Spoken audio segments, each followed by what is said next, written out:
కడాయి chicken biryani చేసుకుందాం వచ్చేయండి. Hello people, first chicken biryani చేయడానికి రీజన్ ఏంటి అంటే యాక్చువల్లీ మాకు ఫ్రిడ్జ్ లేదు. పక్కింటి ఆంటీ వాళ్ళ ఫ్రిడ్జ్లో చికెన్ పెట్టమంటే శ్రావణ శుక్రవారం కదా నాన్ వెజ్ పెట్టరంట. 9కి చెప్పారు. సో ఇంక అప్పటికప్పుడు మాకు ఇంకేం దిక్కు లేదు. ఇంకా చికెన్తో ఏదో ఒకటి చేయాలి అని చెప్పి చికెన్ బిర్యానీ చేసేయాలని ఫిక్స్ అయిపోయాను. ఫస్ట్ అయితే చికెన్లో కారం ఉప్పు బాగా మిక్స్ చేసుకొని పక్కన పెట్టేసుకోండి.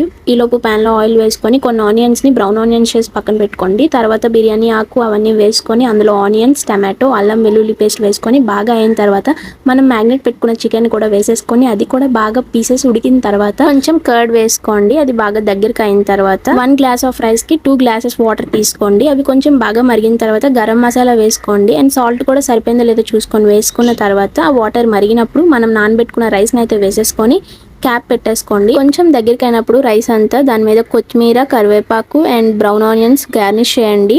సిమ్లో పెట్టండి. ఒక 10 మినిట్స్ మన కడాయి చికెన్ బిర్యానీ అయితే రెడీ అయిపోతుంది. నేను చేసింది అయితే 1/2 కేజీ రైస్తో చేశాను. బాస్మతి రైస్ 3 మెంబర్స్కి సరిపోయింది ఈజీగా. చాలా పొడిగా వచ్చింది అండ్ ఫస్ట్ టైం ట్రై చేసా బట్ బాగా వచ్చింది. మీరు కూడా ట్రై చేయండి. నేను ఇలాంటివి చేసినప్పుడే చెఫ్ అన్న ఫీలింగ్ వస్తుంది బట్ బాగా వచ్చింది. మీరు కూడా ట్రై చేసి ఎలా వచ్చిందో డెఫినెట్గా కామెంట్లో చెప్పండి. By people.